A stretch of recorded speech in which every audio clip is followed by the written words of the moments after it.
नमस्कार, मैं हूं सचिन श्रीवास्तव और आप मेरे साथ देखेंगे आजमगढ़ और पूर्वांचल से जुड़ी खास खबरें। अगर हमारी खबरें अच्छी लगें तो हमारे फेसबुक पेज एबीसी चैनल को फॉलो करें और यूट्यूब चैनल को सब्सक्राइब करें। खबर के प्रायोजक हैं गोमती ग्रामीण निधि लिमिटेड। वर्ष 2016, एक सपना, एक संकल्प और विश्वास की एक नई शुरुआत। आज गोमती ग्रामीण निधि लिमिटेड उत्तर प्रदेश में लगातार बढ़ते ब्रांच सेंटर्स, आधुनिक सेवाओं और समर्पित टीम के साथ विश्वास की नई पहचान बन चुकी है। हजारों खुशहाल ग्राहक, शानदार शाखा उद्घाटन और 10 वर्षों के गौरवशाली उत्सव ने हमारी इस यात्रा को और भी यादगार बना दिया है। अब हमारा लक्ष्य है उत्तर प्रदेश में 250 से अधिक ब्रांच सेंटर्स व एटीएम मॉडल, 1 लाख से अधिक रोजगार के अवसर और 1 करोड़ से अधिक खुशहाल ग्राहकों तक अपनी सेवाएं पहुंचाना। ब्रांच सेंटर एवं रोजगार के लिए आज ही संपर्क करें। Vasdei memorial hospital, civil line, Azamgarh. हर माता पिता चाहते हैं कि उनके बच्चे को ऐसा डॉक्टर मिले जो सिर्फ इलाज ही नहीं बल्कि प्यार और अपनापन भी दे। यही भरोसा है वासदेई मेमोरियल हॉस्पिटल के बाल रोग विशेषज्ञ doctor Ankur Agarwal, MBBS, MD paediatric, DMCH पर।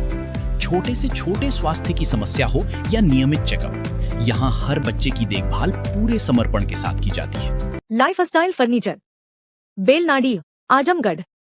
होटल मंगलम एवं marriage hall, under flyover, Sidhari, Azamgarh.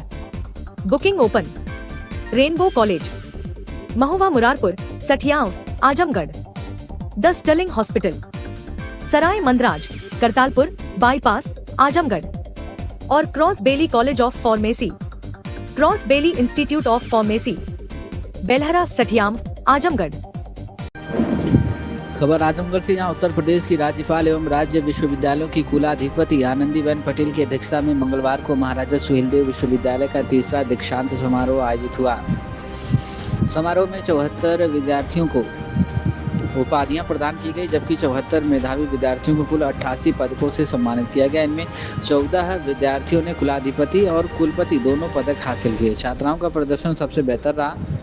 74 उपाधि प्राप्त करने वालों में 48 छात्राएं और 26 छात्र शामिल रहे। समारोह में उच्च शिक्षा मंत्री योगेंद्र उपाध्याय, पद्म भूषण पंडित हरि प्रसाद चौरसिया और विश्वविद्यालय के कुलपति प्रोफेसर संजीव कुमार भी मौजूद रहे। राज्यपाल ने शिक्षकों द्वारा लिखी गई पुस्तकों और दीक्षांत स्मारिका का विमोचन किया तथा उत्कृष्ट कार्य करने वाले शिक्षकों को सम्मानित किया। राज्यपाल ने बताया कि विश्वविद्यालय ने 63,084 विद्यार्थियों की उपाधियां डिजी लॉकर पर अपलोड कर दी है, जिनमें 42,724 छात्राएं और 20,360 छात्र शामिल हैं। उन्होंने इसे डिजिटल शिक्षा की दिशा में महत्वपूर्ण उपलब्धि बताया। दीक्षांत समारोह के साथ राज्यपाल की प्रेरणा से संचालित HPV टीकाकरण अभियान का भी विस्तार किया गया। आजमगढ़ और मऊ में करीब 2000 बेटियों को HPV वैक्सीन लगाई गई। उन्होंने कहा कि 17 सितंबर को प्रधानमंत्री नरेंद्र मोदी के जन्मदिन पर पूरे प्रदेश में 1 करोड़ बेटियों के टीकाकरण का लक्ष्य रखा गया है। कार्यक्रम में आजमगढ़ और मऊ के 500 आंगनबाड़ी केंद्रों को शिक्षण किट वितरण की गई। राज्यपाल ने बताया कि प्रदेश में अब तक 73,793 आंगनबाड़ी केंद्रों को इस अभियान के तहत सुविधा संपन्न बनाया जा चुका है। अपने संबोधन में राज्यपाल ने विद्यार्थियों से कहा कि डिग्री को शिक्षा का अंत नहीं बल्कि नई शुरुआत माने। उन्होंने रोजगार परक शिक्षा, कौशल विकास, नवाचार और आजीवन सीखते रहने पर बल दिया। उन्होंने विश्वविद्यालयों से अल्पकालिक सर्टिफिकेट कोर्स शुरू कर युवाओं को रोजगार के लिए तैयार करने का भी सुझाव दिया। उन्होंने युवाओं से नशे से दूर रहने, डिजिटल तकनीक का जिम्मेदारी से उपयोग करने, साइबर अपराधों से बचने और संविधान में निहित मूल कर्तव्यों का पालन करने का आह्वान किया। राज्यपाल ने कहा कि नशा नहीं, विकसित भारत का जुनून होना चाहिए। राज्यपाल ने छात्राओं की उपलब्धियों की सराहना करते हुए कहा कि उच्च शिक्षा, शोध और नवाचार में बेटियां लगातार नई ऊंचाइयों को छू रही हैं। वहीं उन्होंने छात्रों के अपेक्षाकृत कम प्रदर्शन पर गंभीर अध्ययन की आवश्यकता भी जताई। समारोह में यह भी सामने आया कि सम्मानित होने वाले 74 मेधावी विद्यार्थियों में 59 ग्रामीण और 15 शहरी क्षेत्र से हैं, जो ग्रामीण प्रतिभाओं के बढ़ते योगदान का संकेत हैं। राज्यपाल ने विश्वविद्यालय में डिजिटल प्रशासन, बायोमेट्रिक उपस्थिति, केंद्रीय पुस्तकालय, स्वास्थ्य केंद्र, डिजिटल मूल्यांकन और शोध गतिविधियों की सराहना करते हुए कहा कि पारदर्शिता, गुणवत्ता और नवाचार के साथ यह विश्वविद्यालय भविष्य में राष्ट्रीय स्तर पर अपनी अलग पहचान बनाएगा। क्या कुछ कहना है आनंदीबेन पटेल राज्यपाल का, सुनिए। इस समय से आप सब बैठे हो तो थक गए हो। बच्चों ने इतना सुंदर कार्यक्रम, आंगनबाड़ी का इतना सुंदर कार्यक्रम, लेकिन एक भी ताली नहीं बज पाई, एक ताली नहीं। कोई अच्छा काम करता है ना तो उसको बधाई देनी चाहिए।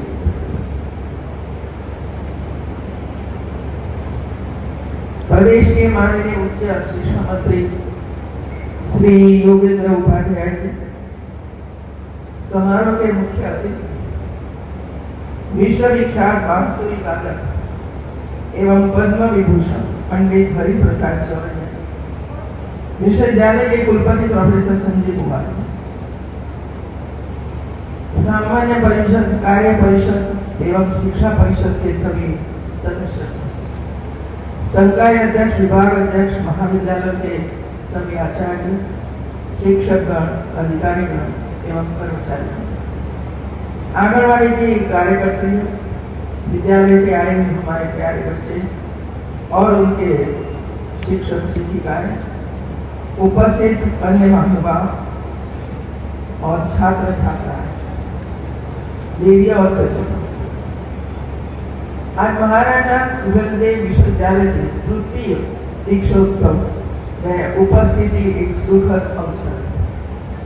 आप सभी को दीक्षोत्सव की हार्दिक बधाई देती हूँ। यह विश्वविद्यालय वीर शिरोमणि महाराजा सुहेलदेव के नाम पर स्थापित है। उनका जीवन राष्ट्रीय स्वाभिमान, सांस्कृतिक अस्मिता, साहस, संगठन और जन कल्याण का अनुभव उदाहरण है। एक ही व्यक्ति में इतनी क्वालिटी हो वो तो बहुत कम लोग होते हैं।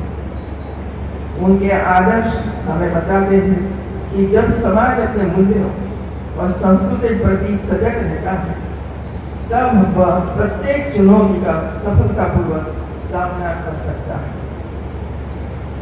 उत्तर प्रदेश के सभी विद्यार्थी कोई न कोई व्यक्ति के साथ, स्वतंत्र सेनानियों के साथ, शिक्षाविदों के साथ जुड़ा हुआ निकालना चाहिए। और दूसरा, एक बार पढ़ाई है, एक बार पढ़ाई। देखो भैया, मैंने एक बार तय किया कि मुझे एमएड करना है, लेकिन मैं स्कूल में सर्विस करती थी, मास्टर ऑफ एजुकेशन। मैंने सैटरडे संडे को यूनिवर्सिटी में प्रवेश किया और वहां मैं 2 साल पढ़ी। मुझे कोई जरूरत नहीं थी, लेकिन पढ़ना आवश्यक है। कंटिन्यूस कुछ न कुछ पढ़ना चाहिए, ये समाप्त नहीं होता है पढ़ना। और ऐसी कई महिलाएं हैं जो पढ़ना चाहती हैं, अपना जो काम करती है ना इसमें और कुछ करना चाहती है, ऑनलाइन डिग्री करना चाहती है, केवाईसी करना चाहती है।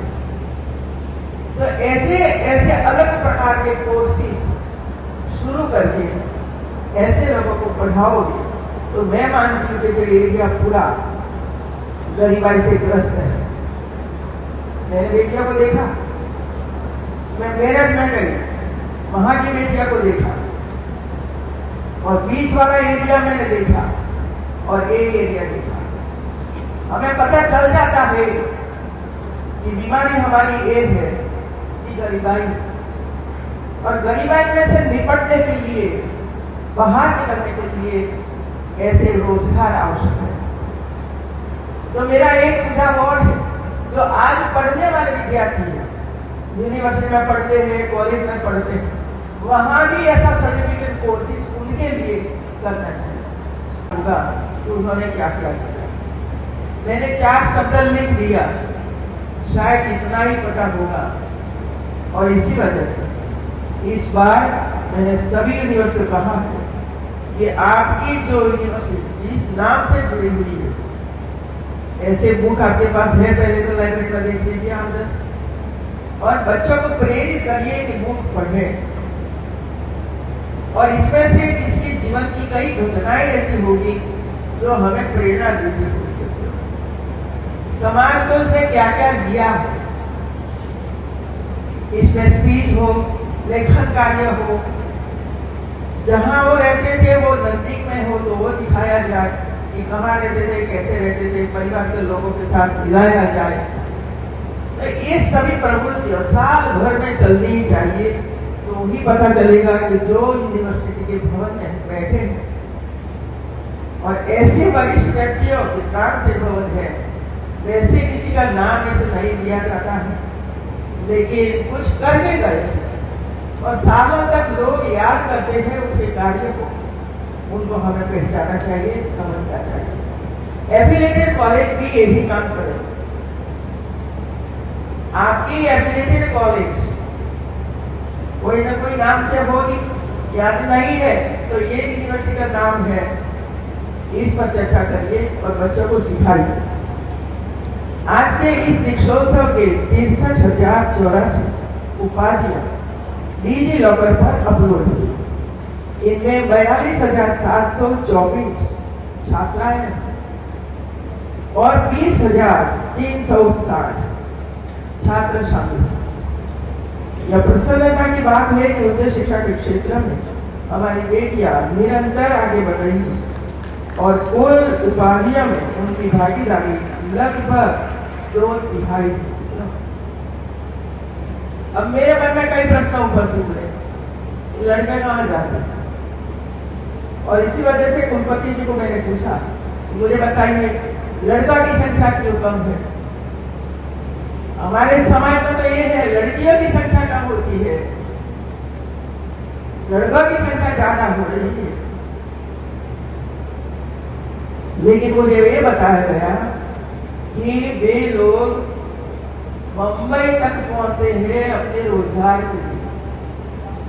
मुझे बहुत अच्छा लगा और इसी वजह से मुझे तो आज ये पता चला, लेकिन एक दूसरा काम भी विश्वविद्यालय को मैंने दिया है कि आपका एक पूरा कैंपस, चाहे कॉलेज का कैंपस हो या यूनिवर्सिटी का कैंपस हो, 2 बजे के बाद 3 बजे के बाद पूरा हो जाता है। कम से कम एक भवन में जिसको रोजगार की आवश्यकता है, जो वो सीखना चाहता है, कम से कम 100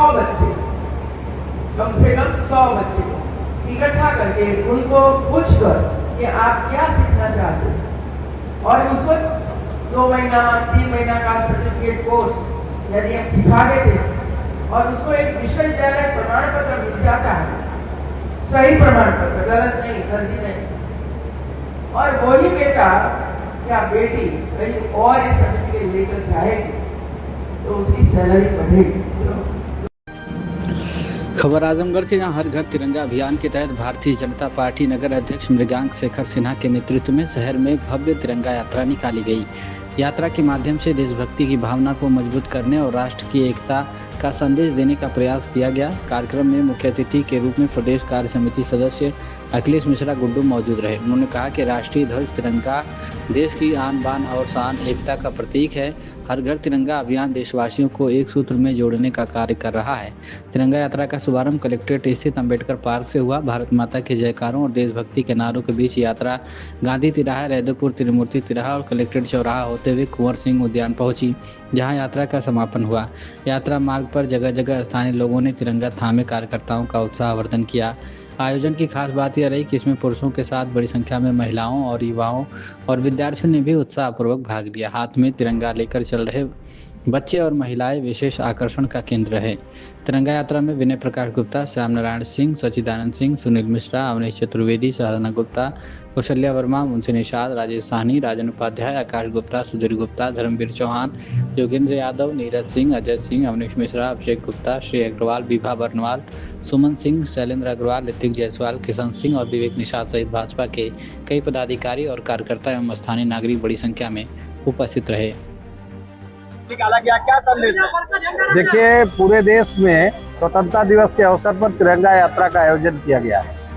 आज भारतीय जनता पार्टी आजमगढ़ नगर मंडल के द्वारा तिरंगा यात्रा का आयोजन किया गया है, जो बहुत ही सकुशलता के साथ संपन्न हुई है। और तिरंगा यात्रा के साथ ही हर घर तिरंगा लगाने का अभियान भी भारतीय जनता पार्टी ने लिया है। उसी के क्रम में हर घर तिरंगा लगाने का काम और हर मंडल, हर इकाई पर तिरंगा यात्रा का क्रम चल रहा है। इसमें ऐतिहासिक तिरंगा यात्रा रहा, कितने बच्चे रहे, कितना भीड़ रहा? देखिए, आप पूरे तिरंगा यात्रा को देखे होंगे, बड़ी उत्साह के साथ बच्चे, नौजवान और बुजुर्ग सारे लोग, महिलाएं इसमें सम्मिलित हुई हैं। बहुत ही शानदार तिरंगा यात्रा रही है और इसमें जो लोग भी सम्मिलित थे, मैं सबको बहुत बहुत बधाई और शुभकामनाएं देना चाहता हूं। साथ ही साथ स्वतंत्रता दिवस की आप सबको समेत पूरे देशवासियों को बहुत बहुत बधाई, बहुत बहुत शुभकामनाएं। ये तिरंगा यात्रा कहाँ शुरू हुई और कहाँ चल गई? तिरंगा यात्रा ये कलेक्ट्री कचहरी से शुरू होकर गांधी तिराहा रैदोपुर होते हुए और यहाँ कुंवर सिंह उद्यान पार्क में समाप्त हुई है। ये तिरंगा यात्रा आज की रही। आज तिरंगा यात्रा निकाली गई है नगर में, क्या किस तरह का आयोजन रहा और क्या? माननीय प्रधानमंत्री जी के निर्देशानुसार पूरे देश में तिरंगा यात्रा निकलनी है और प्रत्येक मंडल में निकलनी है। अब ये यात्रा आज नगर मंडल में थी और फिर नगर मंडल से निकलने के बाद फिर ये जिला स्तर पर भी होनी है। 13 तारीख को फिर जिले स्तर पर ये यात्रा निकलेगी, जिसमें जिले के सभी मंडल शामिल होंगे और काफ़ी सहयोग रहा सभी कार्यकर्ता का।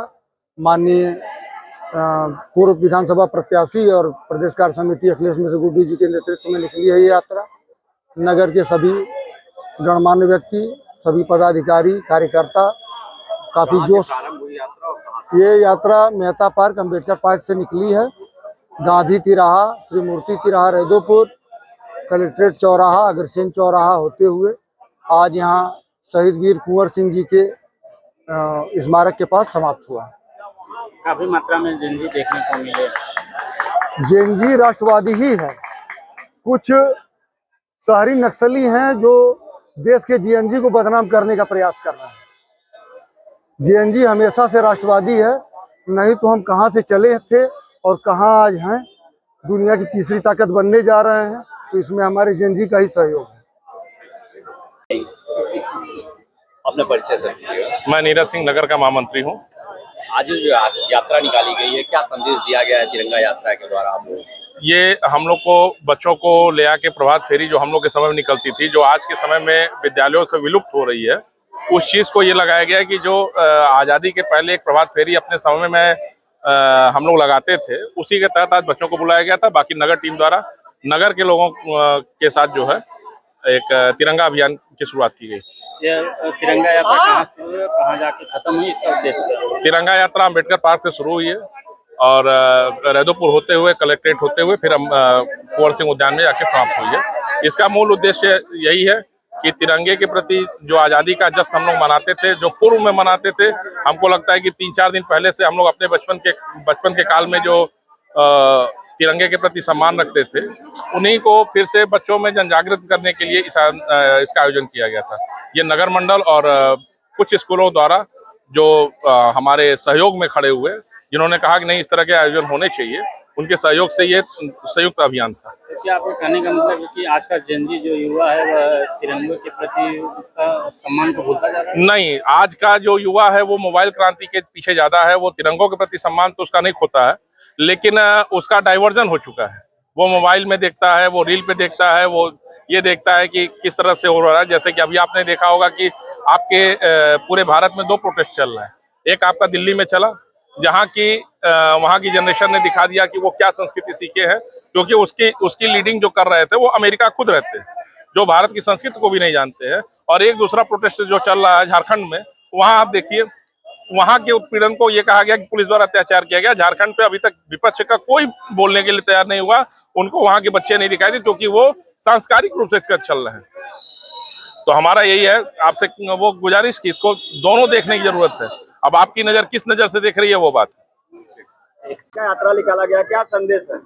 भारत की एकता और अखंडता का प्रतीक है हमारा तिरंगा। हमारे देश की शान है हमारा तिरंगा।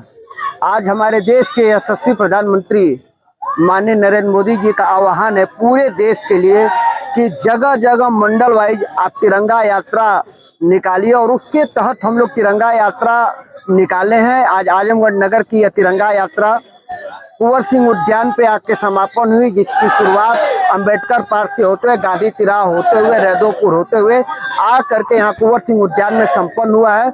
और इसमें सम्मिलित सभी बच्चों के प्रति मैं आभार व्यक्त करता हूं कि जिस तरह से उत्साह के साथ अपने तिरंगा का मान और सम्मान बढ़ाया है, इसी तरह पूरे देश के राष्ट्र की उन्नति में भी वो अपना सहयोग दें, क्योंकि ये जो बच्चे हैं यही कल के भारत के भविष्य हैं। और तिरंगा यात्रा के साथ साथ हमारे भारतीय जनता पार्टी की एक नई योजना भी है जो पहले से चलती आ रही है, हर घर तिरंगा। हम चाहते हैं कि पहले तो लोगों के स्कूलों पे, कार्यालयों पे तिरंगा फहरता था, अब हम चाहते हैं कि भारत का हर घर, भारत में रहने वाला हर वासी अपने अपने घरों पे तिरंगा लहरा करके भारत के सम्मान को बढ़ाने का काम करे। ग्रुप नर्सिंग से भी बच्चे आए थे, भाग लिए, उत्साह रहा। ये बच्चों का उत्साह है, क्योंकि तिरंगा यात्रा सिर्फ हमारे और आपके लिए नहीं है, तिरंगा यात्रा भारत में रहने वाले समूचे भारतीय के लिए है, और यह भारत के सम्मान और स्वाभिमान की बात है।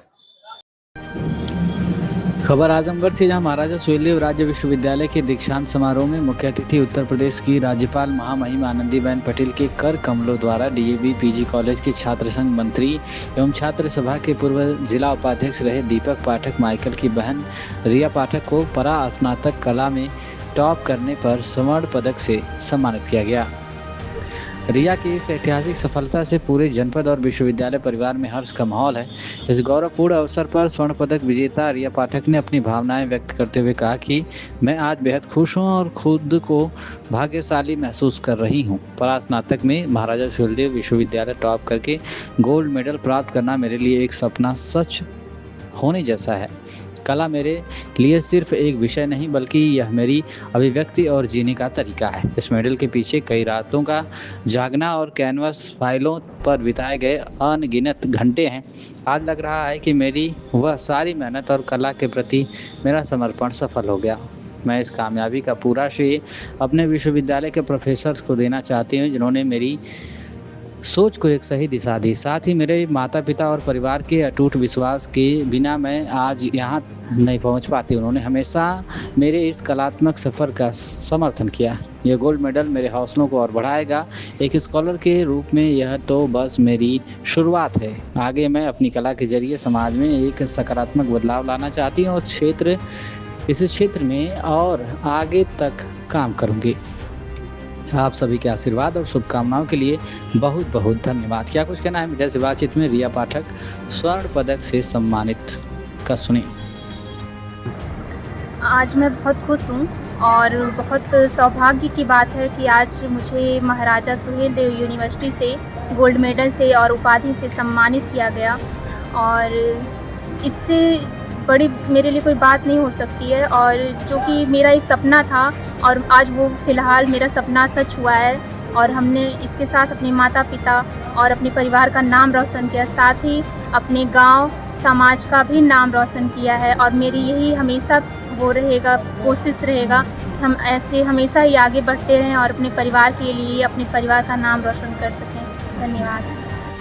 खबर आजमगढ़ से, जहां सिविल नेशनल इंटर कॉलेज में आयोजित UPSSC प्राविधिक मुख्य परीक्षा में ब्लूटूथ और हियरिंग डिवाइस के जरिए नकल कराने की साजिश का पुलिस ने बड़ा खुलासा किया है। मामले में पहले गिरफ्तार अभ्यर्थी के बाद अब पुलिस ने अंतरजनपदीय नकल माफिया गिरोह से जुड़े एक और आरोपी को गिरफ्तार किया है। पूछताछ में खुलासा हुआ है कि अभ्यर्थी को परीक्षा पास कराने के लिए 6 लाख में सौदा तय किया गया था, जबकि इलेक्ट्रॉनिक उपकरण उपलब्ध कराने के लिए 15,000 एडवांस भी लिया गया था।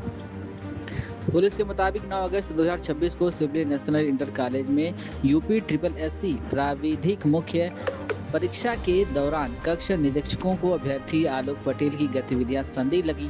तलाशी लेने पर उनके कान से एक हियरिंग डिवाइस तथा अंडरवियर के अंदर से सिम कार्ड लगा ब्लूटूथ डिवाइस और 2 बैटरियां बरामद हुई थी। पूछताछ में अभ्यर्थी ने बताया था कि परीक्षा के दौरान बाहर बैठे लोग इलेक्ट्रॉनिक डिवाइस के माध्यम से उसे प्रश्नों के उत्तर बताने वाले थे। इस मामले में कोतवाली थाने में मुकदमा दर्ज कर आलोक पटेल को पहले ही गिरफ्तार कर जेल भेजा जा चुका है। विवेचना में सामने आया नकल माफिया का नेटवर्क। बता दें कि मामले की जांच के दौरान पुलिस को अंतर जनपदीय नकल गिरोह के अन्य सदस्यों की जानकारी मिली। वरिष्ठ पुलिस अधीक्षक डॉक्टर अनिल कुमार के निर्देशन में कार्रवाई करते हुए कोतवाली पुलिस ने मंगलवार को वीरेंद्र कुमार राय और बाबू उम्र 31 वर्ष निवासी थाना जनसा वाराणसी को आजमगढ़ के प्राइवेट बस अड्डे से गिरफ्तार कर लिया। उसके कब्जे से एक वीवो मोबाइल फोन बरामद किया गया।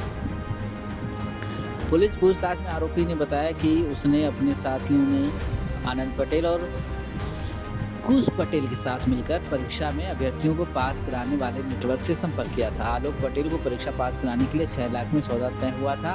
योजना के तहत उसे हियरिंग और ब्लूटूथ डिवाइस उपलब्ध कराई गई थी तथा उनके इस्तेमाल का तरीका भी समझाया गया था। इसके बदले 15,000 एडवांस लिए गए थे।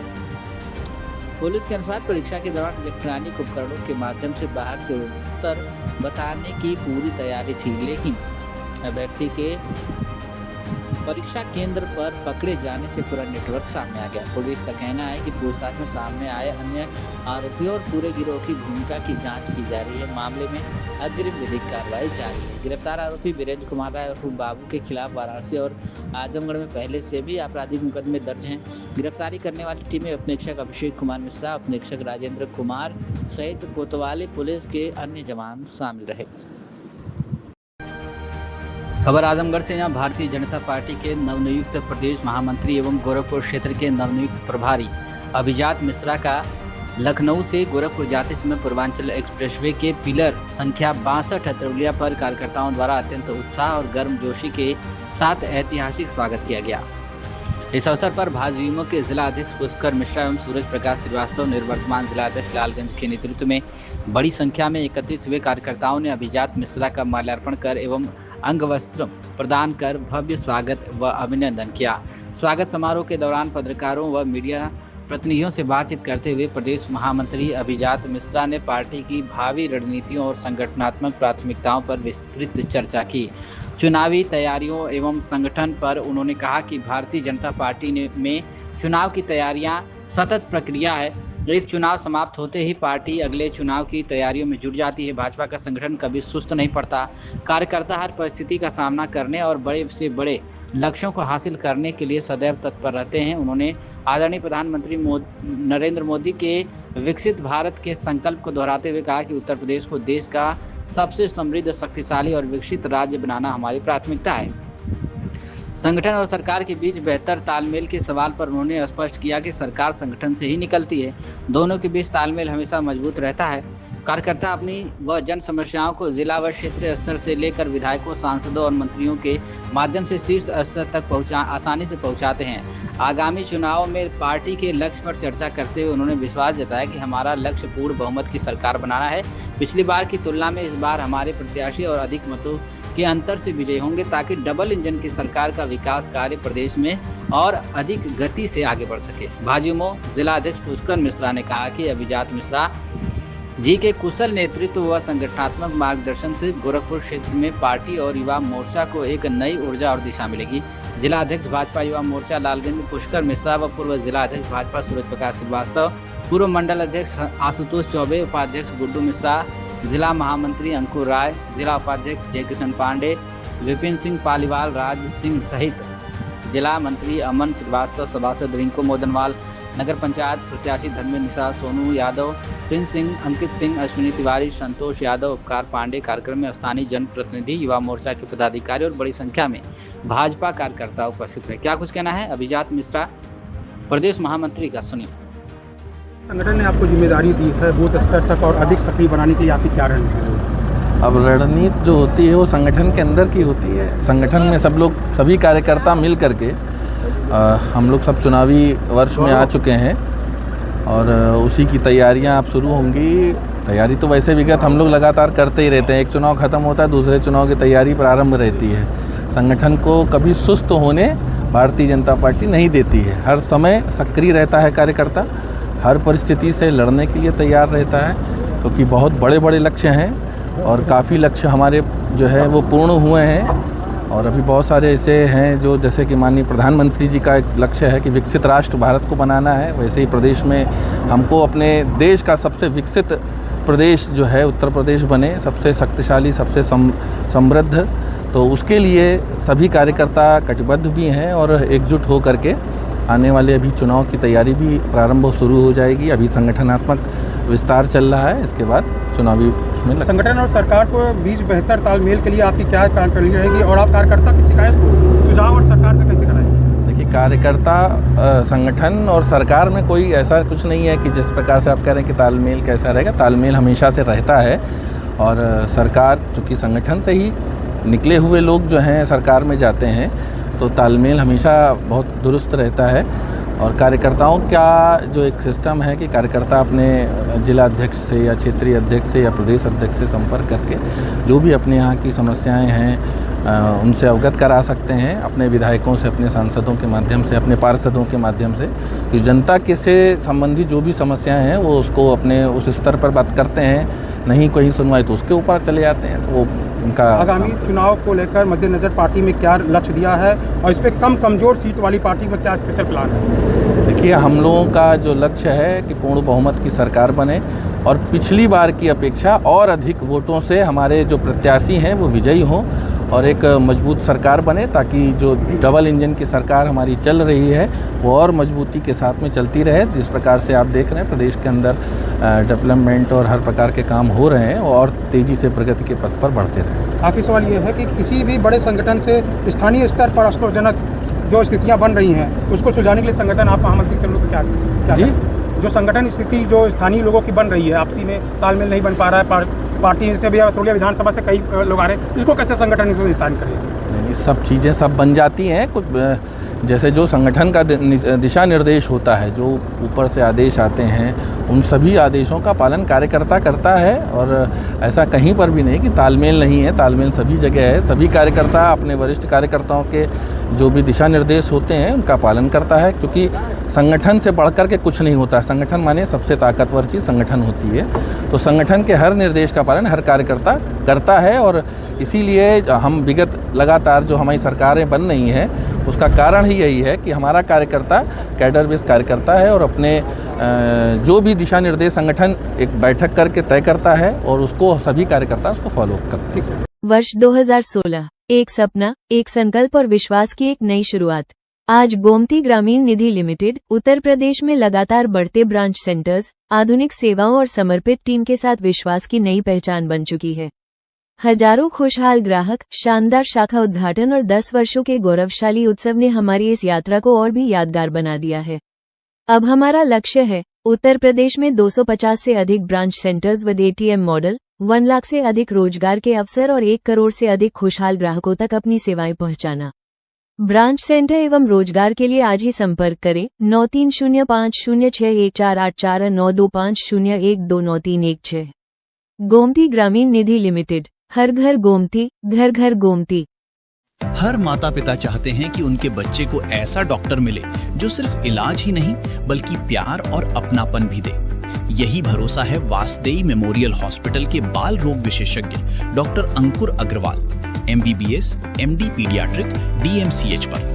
छोटे से छोटे स्वास्थ्य की समस्या हो या नियमित चेकअप, यहाँ हर बच्चे की देखभाल पूरे समर्पण के साथ की जाती है। आपके बच्चों का स्वास्थ्य हमारी जिम्मेदारी। आज ही अपना अपॉइंटमेंट बुक करें 9369988149।